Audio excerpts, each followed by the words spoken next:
Hello friends, welcome to my channel PK commerce study. तो आज के इस वीडियो में आप लोगों के लिए फिर से एक न्यू इम्पोर्टेंट क्वेश्चन लेकर आई हूँ फिनेंशियल मार्केट का। फ्रेंड्स, कल के वीडियो में आप लोगों को बताई थी कि जिस तरह से आप लोगों का एग्ज़ाम नज़दीक आ रहा है, मैं आप लोगों के लिए रोज़ एक इम्पोर्टेंट क्वेश्चन का आंसर लाऊंगी और जो कि आप लोगों के एग्ज़ाम से रिलेटेड होगा और ये क्वेश्चन एग्ज़ाम में रिपीट किया हुआ होगा, जो कि आप लोगों के एग्ज़ाम के लिए भी हेल्पफुल होगा। तो यह क्वेश्चन है, फिनेंशियल मार्केट का भारतीय वित्तीय प्रणाली क्या है एवं इसके कितने प्रकार है। फ्रेंड्स, मैं बता दूं, पिछले वीडियो में आप लोगों को बताई थी कि वित्तीय प्रणाली क्या है, इसकी विशेषताएं एवं विभिन्न अंगों पे व्याख्या करें।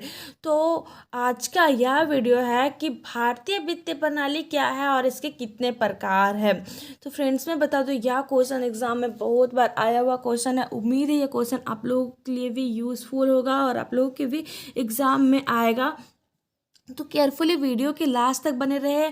और अगर आप पहली बार हमारे चैनल पे विजिट किए हैं तो सबसे पहले आप हमारे चैनल को लाइक करें, सब्सक्राइब करें और बेल बटन पर क्लिक करके ऑल पर क्लिक ज़रूर करें, क्योंकि फ्रेंड्स मैं हमेशा इस चैनल पे आप लोगों के लिए यूज़फुल वीडियो लाते रहती हूँ। आप लोगों के एग्ज़ाम से रिलेटेड मोस्ट इंपॉर्टेंट क्वेश्चन लाती हूँ और आप लोगों के एग्ज़ाम से रिलेटेड किसी तरह का कोई नोटिफिकेशन होता है आप लोगों के कॉलेज का या फिर कोई अपडेट होता है एग्ज़ाम से रिलेटेड, तो इस चैनल के माध्यम से आप लोगों को इन्फॉर्म करने का कोशिश करती हूँ। तो चलिए फ्रेंड्स, वीडियो को स्टार्ट करते हैं। देखते हैं कि भारतीय वित्तीय प्रणाली क्या है, इसमें कितने प्रकार होते हैं। तो चलिए वीडियो का स्टार्ट करते हैं। तो देखिए फ्रेंड्स, कल भी मैं आप लोगों को वित्तीय प्रणाली के बारे में बताई थी। भारतीय वित्तीय प्रणाली को जानने से पहले फिर से हम लोग एक बार वित्तीय प्रणाली के बारे में जान ले कि वित्तीय प्रणाली से आशय संस्थाओं यानी इंस्टीट्यूशंस एंड घटकों, इंस्ट्रूमेंट्स तथा बाजारों के एक सेट से है, यानी कि जहाँ पे वित्त यानी कि मुद्रा का लेन देन किया जाता है, जिस तरह से उसे सेव करके रखा जाता है, किस तरह से उसका प्रयोग किया जाता है और किस तरह से देश की आर्थिक व्यवस्था को स्ट्रॉन्ग किया जाता है, ये सभी वित्तीय प्रणाली के अंतर्गत एक सिस्टमेटिक तरीके से किया जाता है। ये सभी एक साथ मिलकर, यानी कि जो संस्थाएं होती है और जो घटक होते हैं, मतलब वित्तीय प्रणाली में जो जो इंस्ट्रूमेंट्स का प्रयोग किया जाता है, वे सभी को मिलाकर एक अर्थव्यवस्था में बचतों को बढ़ाकर उनके कुशलतम निवेश को बढ़ावा देते हैं। यानी कि यहाँ पे बिजनेस करने के लिए लोगों को प्रोत्साहित किया जाता है, उन्हें लोन दिया जाता है, उनके पैसों को सुरक्षित रखा जाता है। तो यहाँ पे बड़ी बड़ी संस्थाएं खोली जाती है और इस संस्था के माध्यम से ही उन्हें लोन दिया जाता है, निवेश करने के लिए उन्हें मोटिवेट किया जाता है। तो ये सभी वित्तीय प्रणाली के अंतर्गत किया जाता है। इस प्रकार से ये सब मिलकर पूरी अर्थव्यवस्था में आर्थिक गतिविधियों को बढ़ाते हैं। इस प्रणाली में मुद्रा और वित्तीय परिसंपत्तियों का प्रवाह बचत करने वालों से निवेश करने वालों की तरफ होता है। यानी जो वित्तीय परिसंपत्तियों का परवाह करते हैं, बचत करने वाले जो निवेश होते हैं उसे निवेश करने की ओर बढ़ाते हैं। वित्तीय प्रणाली के मुख्य घटक हैं, यानी कि वित्तीय प्रणाली के मुख्य कुछ घटक है, जैसे कि मुद्रा बाजार, पूंजी बाजार, विदेशी मुद्रा विनिमय बाजार, बैंक, सेबी और आरबीआई। यानी कि हम लोग यहाँ पे अपनी मुद्रा का लेन देन करते हैं, यहाँ पे हम लोग लगाते हैं। जैसे कि मुद्रा बाजार में हम लोग लोन लेते हैं या फिर पूंजी बाजार से भी हम लोग लेते हैं। मुद्रा बाजार जहाँ पे हमें कम समय के लिए लोन या फिर निवेश करने के लिए पैसे दिए जाते हैं, और पूंजी बाजार में लंबे समय के लिए। विदेशी मुद्रा विनिमय बाजार जहाँ पे विदेश के पैसों का लेन देन किया जाता है भारतीय मुद्रा के साथ, उसे भी इस वित्तीय प्रणाली में शामिल किया जाता है। जैसे बैंक, जहाँ पे हम लोग अपने पैसों को सेव करते हैं और वहाँ से निकासी करके अपने दैनिक जीवन में यूज़ करते हैं, हो गया सेबी और आरबीआई। ये सभी वित्तीय प्रणाली के ही घटक में शामिल है। ये वित्तीय प्रणाली घटक बचतकर्ता और निवेशकों के बीच का एक कड़ी और मध्यस्थ का कार्य करते हैं, यानी कि एक मध्यस्थ यानी कि मीडिएटर के रूप में कार्य करता है। ये वित्तीय प्रणाली के मुख्य घटक। चलिए अब हम लोग जानते हैं कि भारतीय वित्तीय प्रणाली के मुख्य घटक कौन कौन से, उसे कितने भागों में बांटा गया है।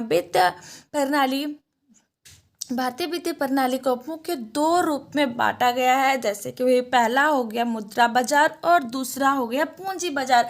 मुद्रा बाजार में यहाँ पे अल्पकालीन के लिए ऋण दिया जाता है और पूंजी बाजार में मध्यम और दीर्घकालीन के लिए, यानी कि जैसे कोई बड़ा बिजनेस करना चाहता है या फिर बड़े बड़े फ्लैट खोलना चाहता है लोन पे लेके, तो पूंजी बाजार के द्वारा दिया जाता है। पूंजी बाजार में ही लोगों को बिजनेस करने के लिए पूंजी दी जाती है, उसे निवेश करने के लिए मोटिवेट किया जाता है ताकि बाजार में लंबे समय तक टिका रहे और उसका जो ऋण लिया हुआ रहता है उसका ब्याज चुका सके। भारतीय वित्तीय प्रणाली को इस प्रकार वर्गीकृत किया जा सकता है।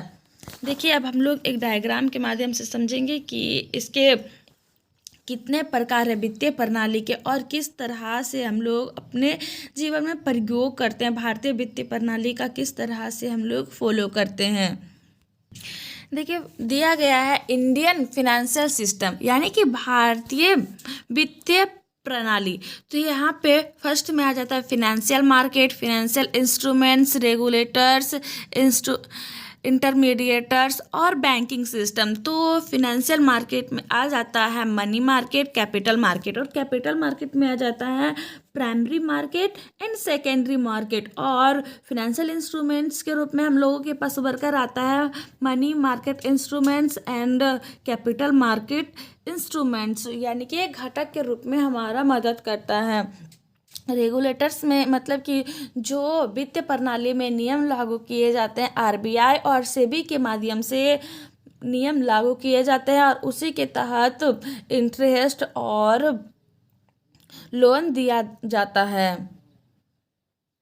आगे दिया गया है इंटरमीडिएटर, यानी कि किस तरह से वित्तीय प्रणाली हमारे मध्यस्थ के रूप में कार्य करते हैं। अगला आ जाता है बैंकिंग सिस्टम। तो ये सभी हमारे भारतीय वित्तीय प्रणाली के सिस्टम है। इसके तहत ही हमें अपने मुद्रा का लेन देन करना पड़ता है और इसी के तहत हम लोग अपने पूंजी का निवेश करते हैं।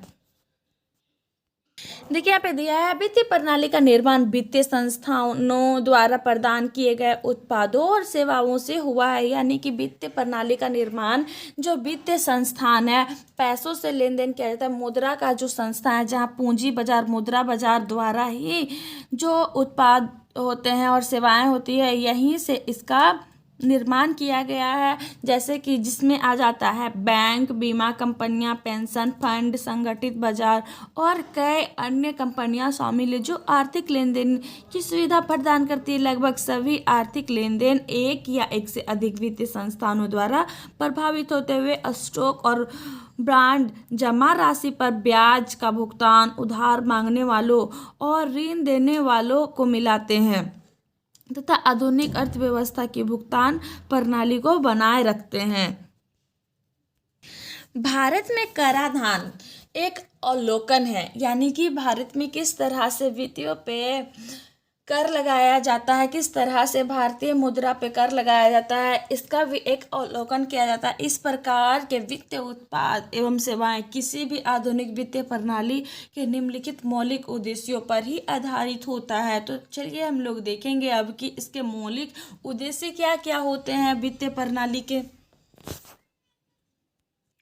पहला आ जाता है एक सुविधाजनक भुगतान प्रणाली की व्यवस्था करना, यानी कि वित्तीय प्रणाली का यह पहला उद्देश्य होता है कि सुविधाजनक मतलब आसान तरीके से उपभोक्ता को भुगतान प्रणाली के माध्यम से उसे सुविधा देना होता है। बैंकों के माध्यम से आप सभी देख रहे होंगे कि हम सभी को बैंक से काफ़ी सुविधा प्राप्त होती है। हम अपने पैसों को वहाँ पे सुरक्षित रखते हैं और जब चाहे हम लोग अपने बैंक से अपने पैसे को निकासी कर लेते हैं। तो यह वित्तीय प्रणाली का ही उद्देश्य की वजह से आज हम लोग आसानी से अपने पैसे को सुरक्षित रखते हैं। एक सुविधाजनक भुगतान प्रणाली की व्यवस्था वित्तीय प्रणाली के द्वारा ही किया जाता है। दूसरा में दिया है मुद्रा को उसके समय का मूल्य दिया जाता है, यानी कि मुद्रा को उसके समय के अनुसार ही दिया जाता है। तीसरा में दिया है वित्तीय जोखिम को कम करने के लिए उत्पाद और सेवाओं को भी उपलब्ध कराती है, यानी ताकि जो पैसों से रिलेटेड, मुद्रा से रिलेटेड जोखिम आती है, ऋण नहीं चुका पाता है कोई कोई उपभोक्ता, तो उसे कुछ वस्तुएं और सेवाएं भी उपलब्ध कराई जाती है ताकि वे बिजनेस करके अपना वित्तीय जोखिम को कम कर सके। वांछनीय उद्देश्यों के लिए जोखिम लेने का साहस प्रदान करती है, यानी जो आवश्यक उद्देश्य होते हैं उसमें जो जोखिम आती है उस जोखिम को सहन करने के लिए साहस भी प्रदान करती है वित्तीय प्रणाली।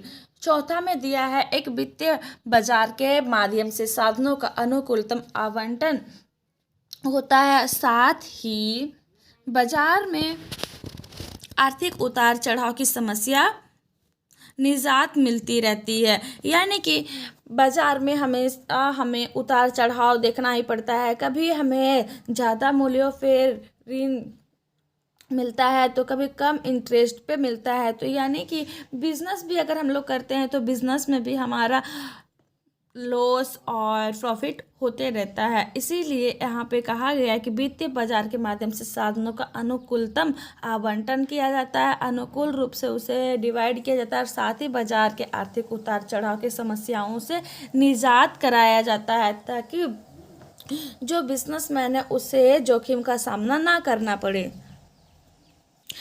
अब हम लोग देखेंगे कि वित्तीय प्रणाली के घटक कौन कौन से। एक वित्तीय प्रणाली का अर्थ उस प्रणाली से है जो निवेशकों और उधारकर्ताओं के बीच पैसे के हस्तांतरण को सक्षम बनाती है, यानी कि वित्तीय प्रणाली का मुख्य यही घटक है कि जो निवेशक होते हैं, इन्वेस्टर होते हैं, जो उधारकर्ता होते हैं, उधार में बिजनेस को करते हैं, तो उसके बीच के पैसों का जो हस्तांतरण किया जाता है उसे सक्षम बनाती है ताकि दोनों के बीच में किसी तरह का कोई परेशानी ना हो पैसे को लेन देन करने में। तो वित्तीय प्रणाली ही इसे मदद करती है। एक वित्तीय प्रणाली को एक अंतर्राष्ट्रीय, क्षेत्रीय और संगठनात्मक स्तर पर परिभाषित किया जा सकता है। वित्तीय प्रणाली में प्रणाली शब्द एक जटिल समूह को संदर्भित करता है, यानी प्रणाली से ऐसे होता है सिस्टम, यानी कि सिस्टम के अकॉर्डिंग ही चलकर इन सभी जो निवेशक और उधारकर्ताओं के बीच में समस्याएं आती है इससे निजात पाया जाता है। और अर्थव्यवस्था के अंदर संस्थानों, एजेंटों, प्रक्रियाओं, बाजारों, लेन देन दावों से नज़दीकी रूप से जुड़ा होता है। वित्तीय प्रणाली के 5 घटक हैं जिनका विवरण निम्नवत है। तो अब हम लोग देखेंगे वित्तीय प्रणाली के 5 घटक कौन कौन से हैं। देखिए, पहला आ जाता है वित्तीय प्रणाली के पहला घटक में आता है वित्तीय संस्थान। तो सबसे पहले वित्तीय प्रणाली में संस्थाएं बनाई जाती है कि किस तरह से पैसों का निवेश करना है और किस तरह से बचाकर चलना है। तो यह निवेशकों और बचतकर्ताओं को मिलाकर वित्तीय प्रणाली के गतिमान बनाए रखते हैं। इस संस्थानों का मुख्य कार्य बचतकर्ताओं से मुद्रा इकट्ठा करके उन निवेशकों को उधार देना जो कि उस मुद्रा के बाजार में निवेश कर लाभ कमाना चाहते हैं, यानी कि वित्तीय संस्थानों के द्वारा वैसे ही व्यक्ति को मुद्रा दिया जाता है निवेश करने के लिए जिसमें बिजनेस करने का गुण हो, जो बिजनेस करने के लिए तत्पर हो और जो बिजनेस करने के लिए उतालू हो। वैसे ही लोगों को निवेश करने के लिए वित्तीय संस्थान के द्वारा पैसे दी जाती है ताकि वे अपने बिजनेस से निवेश करके लाभ कमाकर वो पैसे लौटा सके। अतः ये वित्तीय संस्थान उधार देने वालों और उधार लेने वालों के बीच एक मध्यस्थ की भूमिका निभाते हैं। इस संस्थानों के लिए उदाहरण में है जैसे कि बैंक, गैर बैंकिंग वित्तीय संस्थान, स्वयं सहायता समूह या मर्चेंट बैंक, बैंकर इत्यादि। यानी ये सभी जो बिजनेसमैन होते हैं, जो इन्वेस्टर होते हैं, वे सभी को पैसे देकर मदद करने का प्रयास करती है। अगला आ जाता है कि वित्तीय बाजार। वित्तीय बाजार में आता है एक वित्तीय बाजार को एक ऐसे बाजार के रूप में परिभाषित किया जा सकता है जहां वित्तीय परिसंपत्तियों का निर्माण या हस्तांतरण होता है। इस प्रकार के बाजार में मुद्रा को उधार देना या लेना, एक निश्चित अवधि के बाद उस पर ब्याज देना या लेना शामिल होता है। यानी कि वित्तीय बाजार में जब जो निवेशक होते हैं वित्तीय बाजार से जब संपत्तियां या पैसे लेते हैं तो उधार के रूप में लेते हैं, तो उन्हें एक निश्चित अवधि दे दी जाती है, निश्चित समय दे दिया जाता है ब्याज को चुकाने के लिए, जैसे 3 महीने का, 6 महीने का या साल भर का एक निश्चित समय फिक्स कर दिया जाता है। उसी के अंदर में उसे ब्याज चुकाना होता है। इस प्रकार के ब्याज में विनिमय पत्र, एडहॉक, ट्रेजरी बिल्स, जमा प्रमाण पत्र, म्यूचुअल फंड और वाणिज्यिक पत्र इत्यादि लेन देन किया जाता है। वित्तीय बाजार के 4 घटक है जिनका विवरण इस प्रकार है। देखिए वित्तीय बाजार, अब वित्तीय बाजार के 4 प्रकार आते हैं। इसी में आ जाता है मुद्रा बाजार। मुद्रा बाजार भारतीय वित्तीय प्रणाली का एक महत्वपूर्ण अंग है। यहाँ पे कम समय के लिए ऋण दिया जाता है, सामान्यतः यह 1 वर्ष से कम अवधि के फंड तथा ऐसी वित्तीय संपत्तियों जो मुद्रा की नज़दीकी स्थान पर है कि क्रय और एवं विक्रय के लिए किया जाता है। मुद्रा बाजार वह मध्यस्थ है जिसके द्वारा रिजर्व बैंक अर्थव्यवस्था की तरलता के मात्रा नियंत्रित करता है। इस तरह से बाजारों में ज़्यादातर सरकारी बैंकों और वित्तीय संस्थानों का दबदबा रहता है। इस बाजार में कम जोखिम वाले अत्यधिक सरल, तरल, लघु अवधि के साधनों का, वित्तीय साधनों का लेन देन होता रहता है। मुद्रा बाजार के बाद आ जाता है पूंजी बाजार। पूंजी बाजार को एक लंबी अवधि के लिए वित्त पोषण के लिए बनाया जाता है। यानी कि पूंजी बाजार में जो लंबे समय के लिए बिजनेस करते हैं वैसे लोगों को यहाँ पे लोन दिया जाता है। इस बाजार में लेन देन 1 वर्ष से अधिक अवधि के लिए किया जाता है। दूसरा में आता है कि विदेशी मुद्रा विनिमय, यानी कि विदेशों से जो पैसे आती है या फिर जो लोग विदेश में जाकर कुछ कर रहे होते हैं और जब अपना देश भारत लौटते हैं तो वहाँ पे उससे मुद्रा का विनिमय करने की आवश्यकता होती है। विदेशी मुद्रा विनिमय बाजार बहुमुद्रा आवश्यकताओं से संबंधित होता है जहां पर मुद्राओं का विनिमय होता है। विनिमय दर पर निर्भरता बाजार में हो रहे धन के हस्तांतरण पर निर्भर कर रहती है। यह दुनिया भर में सबसे अधिक विकसित और एकीकृत बाजारों में से एक है। तीसरा आ जाता है ऋण बाजार यानी क्रेडिट मार्केट। क्रेडिट मार्केट एक ऐसा स्थान है जहां बैंक, वित्तीय संस्थान यानी कि फाइनेंशियल इंस्टीट्यूशंस और गैर बैंक वित्तीय संस्थाएं NBFCs कॉर्पोरेट और आम लोगों को लघु, मध्यम और लंबी अवधि के ऋण प्रदान किए जाते हैं। तो आज के लिए इतना ही। उम्मीद है फ्रेंड्स यह क्वेश्चन आप लोगों के एग्जाम में ज़रूर आएगा और आप लोग इसका आंसर इजी वे पे दे पाएंगे। तो आप लोग कमेंट सेक्शन में कमेंट्स करके ज़रूर बताएं कि यह क्वेश्चन आप लोगों के लिए कैसा रहा और आप लोग कौन से क्वेश्चन और कौन से सब्जेक्ट